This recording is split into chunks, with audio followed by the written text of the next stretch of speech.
I better preach. No, really. Listen to me.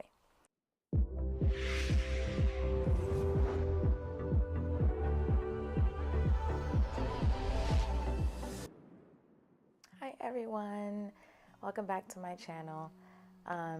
And today I'm actually going to talk about something that I think a lot of us in this social media crazed time that we live in, we all struggle with it.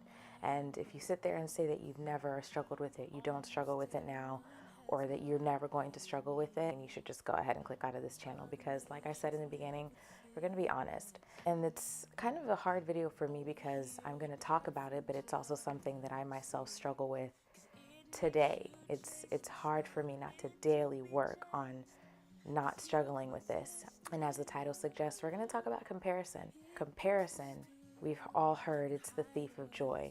But in reality, what I've realized is that comparison is not just the thief of joy, but comparison is the creator of insecurities. It's the creator of depression sometimes. It's the creator of sadness. It's the creator of inferiority. It's kind of hard to say that word, and I'll talk about that a little bit more. But I've realized that comparison is kind of a twofold thing.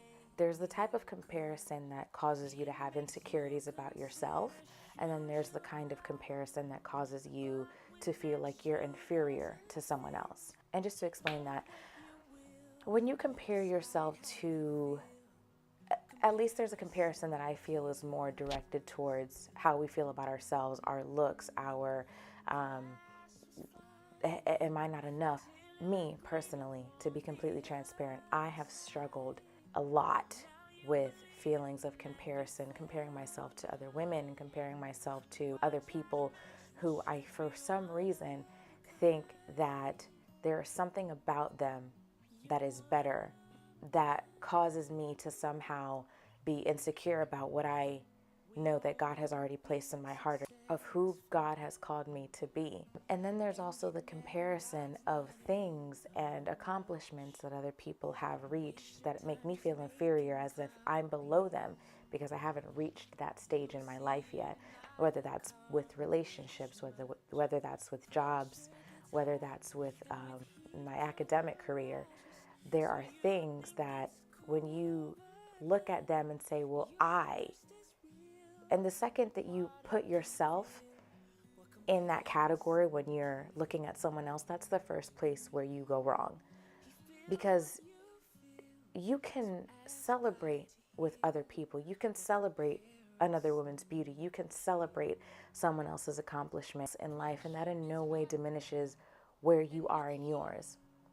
And something that I know is kind of cliche, but I know that a lot of people have heard it said, but it's the fact that someone else's stage of life or someone else's accomplishments, you have no idea what they could have gone through behind closed doors to get to that point. And I know we say that. I know you hear people say that all the time.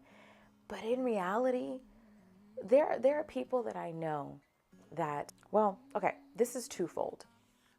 Number one is the people who are celebrating, maybe publicly. Number one, like I said, you have no idea what they had to go through to finally get to that victory. That's one end of it, So if you want to compare yourself to that, you have to make sure that you're ready to possibly go through the things that they had to go through. The tears, the pain, the backstabs, the things that they had to go through to get to this. So that's one. Put that over here. Over here, you have no idea the things that people are publicly trying to show you for the sake of wanting to present an image that is not real. I know people who, just so that the world can see that they are happy, just so that the world can see that they have everything together, just so that the world can see that they have everything going for them, but behind closed doors, their life is a complete mess. Their family is a mess. They cry themselves to sleep. Their marriages are a mess. They say one thing to the world publicly on social media, but then privately they'll say, I don't know if we're gonna be together. Like, do you know what I mean? The highlight reel of it all. We've all heard that term, the highlight reel.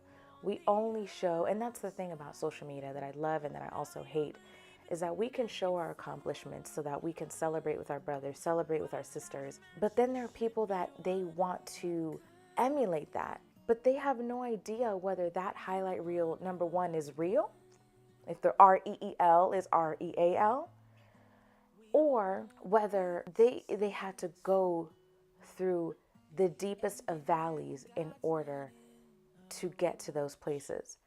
And a story in the Bible, well, it's one story, but it's technically two stories in the Bible. That long ago, I've always had this in my mind, but for some reason, I just never knew like how to put them together or what exactly it was that God was trying to tell me with this particular part of this story in the Bible. But in kind of thinking about it and thinking about this lie that is comparison, it jumped out at me one day. And it's something that I really want to share with you. And I hope that you find some comfort in it, because hopefully you realize that even though I might be going through something, or maybe I'm in my valley right now, and I think you have to go. This is something that I was revealed to me like in a Bible study one time, about how the Psalm says that he leads me beside still waters.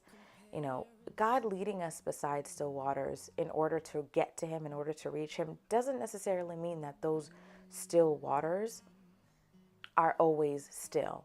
So meaning that in order for God to take us to a place to be near him and be still with him and just have peace with him, those still waters he brings us to are sometimes trials, are sometimes tests. He makes us go through those things in order to bring us to him. So in talking about comparison, like I said, I've always had this connection between these two stories, and I just never knew, what is this connection that I'm trying to make? Like, I know that I'm trying to make a connection in my brain, I just don't know what it is. And I'm about to tell it to you. So we all know the story of the woman with the issue of blood. We know that it's in Matthew, we know that it's in Mark, and we know that it's in Luke. Now, we also know from the Bible that scenario happened while Jesus was on his way to the house of Jairus, because Jairus had stopped Jesus and said, "My daughter is dead." Now, we find this story in Matthew, we find it in Mark, and we find it in Luke. But what I love about Luke, I don't know if you've ever noticed, but like Luke is much more detailed in his accounts of certain Bible stories than others. Matthew said that the girl was a young girl. We know that Mark said that the girl was a young girl. But in Luke chapter 8, verse 41, it says, "And behold, there came a man named Jairus, and he was ruler of the synagogue, and he fell down at Jesus' feet and begged him to come to his house." Verse 42, "For he had an only daughter about 12 years old." Now, verse 43, it says, "Now a woman having a flow of blood for 12 years, who had spent all her livelihood on physicians and could not be healed by any, came from behind and touched the border of his garment." We know that. We know that story. We know that piece. What I love about Luke is that he specifically says that she was about 12 years old. And in 2 verses later, it says that this woman has had this issue of blood for 12 years. Isn't it interesting that for the amount of time, the same amount of time that this young girl had been alive, had been boisterous and playing around and enjoying her friends, enjoying her family, she probably lived this amazing life. For the exact number of years that she was alive, enjoying her life, this woman had been suffering for the exact amount of years. But in the end, they both still got their miracle. I better preach. No, really. Listen to me. This young girl for 12 years, and that's what I love about Luke, is that he specifies for 12 years, this girl had been alive. She had been living. We all know how we were at the age of 12. We were living our best lives and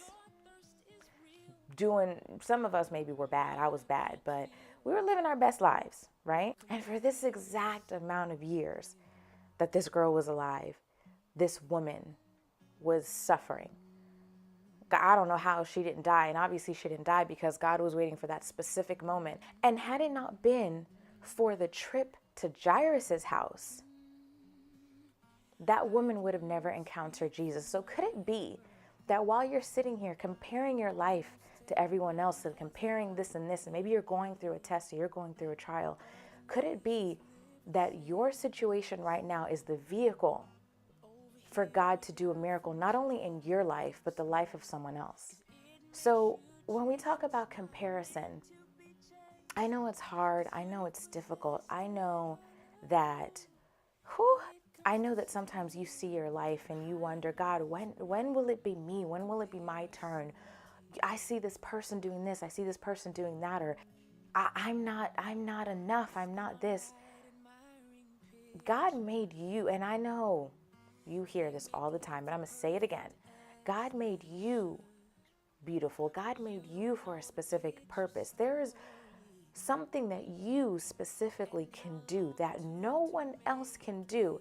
And yes, maybe someone else can do what you can do in a certain way or in a certain form. But your story, your specific journey, I don't know why it took me so long to find that word, but your specific journey, your specific life, what you're going through, whatever it might be, and it might be the smallest thing. And trust me, comparison has made me do some like dumb, small, little petty stuff, but it's also affected me in big, huge ways.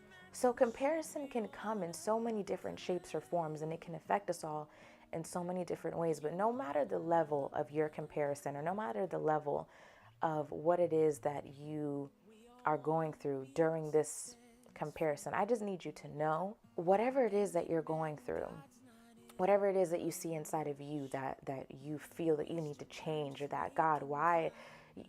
I know it's difficult. Trust me, I know that it's hard. But try to change your perspective a little bit. Try to change the way that you see things. Because the thing is when you give something to God and you literally just hand it over to Him, nothing in your situation has changed. Nothing. You can sit down and kneel down and pray for an hour.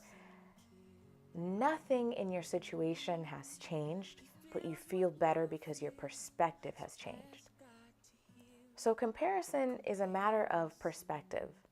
It's a matter of the way that you see yourself. It's a matter of how you see other people. And it's not to say be so confident and stop comparing yourself to the level that you now feel that you're better, or that, no, it's understanding that where you are and who God made you to be is enough. Who God has made you to be is exactly what it's supposed to be.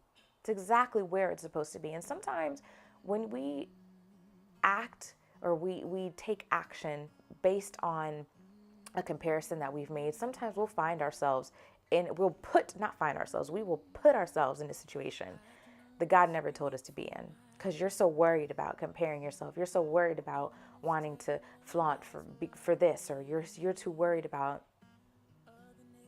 God placed you where you're supposed to be for a reason. God has put you in a particular situation for a reason. God has you in this season, whatever season that might be, for a reason. And it's up to you to change your perspective and say, God, all right, this person has this. And this is maybe a whole nother video, maybe on patience, but there are things that I have compared myself to, or situations, people who have had certain jobs that, why not me? Or relationships, like, why not me? Later on, you'll see why. Later on, trust me. They say hindsight is 20/20. Forget what hindsight is. It's God.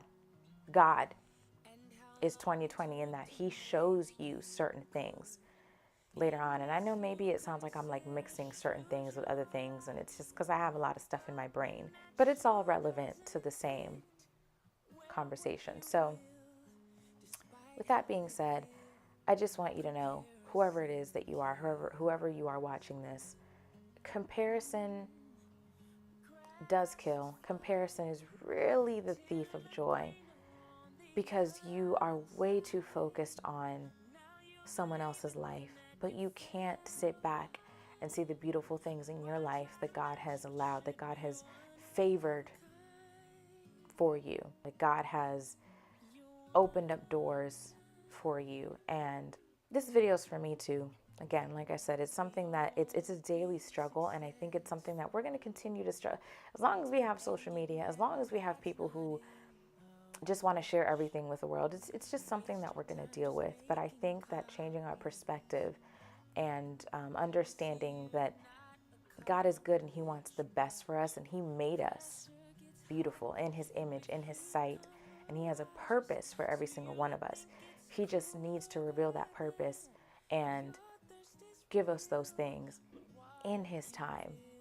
And while you wait, celebrate with other people, whether they're doing it to flaunt and it's fake or it's real. Celebrate. There's no reason for why your brother or your sister's victories or accomplishments should make you feel any less about yourself. There's no reason. There's absolutely no reason. So, in the end, God's going to work it out for your good. So I pray this blessed you. And until next time. Is real, but water can't feel what comparison gives. I'm done. Thank y'all.